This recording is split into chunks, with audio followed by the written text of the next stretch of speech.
Gateway of India के किनारे नौसेना की धुन पर सिर्फ सफेद वर्दी में ये जवान ही परेड नहीं कर रहे, बल्कि इनके साथ कदमताल कर रही है समंदर की लहरें। इन जवानों की टुकड़ी के दमखम की गवाही दे रहा है मुंबई का ये आसमां, जिस पर दस्तखत लिख रही है इंडियन नेवी अपने शौर्य और पराक्रम से। दरअसल हर साल की तरह इस साल भी गेटवे ऑफ इंडिया पर नेवी वीक मनाया जा रहा है। सबसे पहले पारंपरिक परेड की गई और फिर भारतीय नौसेना के सबसे घातक और निर्भर हेलीकॉप्टर ने पहले समुद्र में रेस्क्यू करने का डेमो दिया। इस साल का नौसेना दिवस हर भारतीय के लिए बेहद खास था, क्योंकि इस साल नौसेना दिवस उस धरती पर मनाया गया जहां पर भारतीय नौसेना की शुरुआत हुई थी।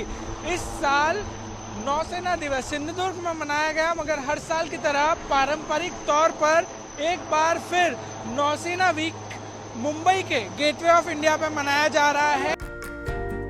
4 दिसंबर को नेवी डे मनाया जाता है और फिर पूरे हफ्ते नेवी वीक। इस बार सिंधुदुर्ग में नेवी डे मनाया गया। यही वो ठिकाना है जहां से कभी भारतीय नौसेना की शुरुआत हुई थी।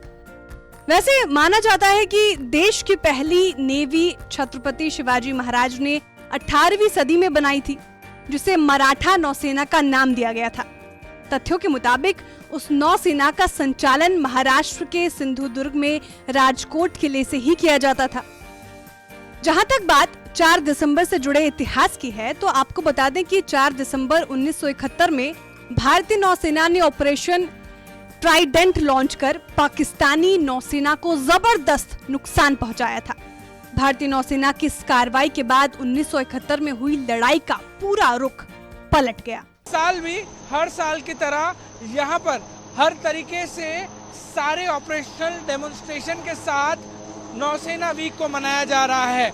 हर साल भारतीय नौसेना गेटवे ऑफ इंडिया पर अलग अलग ऑपरेशन डेमोन्स्ट्रेशन देती है और अपनी ताकत का मुजाहिरा दिखाती है। शुरुआत में भारतीय नौसेना अपने बीटिंग रिट्रीट, जो पारंपरिक परेड होती है, उसके साथ शुरुआत करती है और उसके बाद भारतीय नौसेना के बहादुर जवान अलग अलग तरीके से रिसर्च और रेस्क्यू ऑपरेशन का मुजाहिरा करते हैं। इसके बाद भारतीय सेना लगातार ताकतवर और बेमिसाल होती चली गई।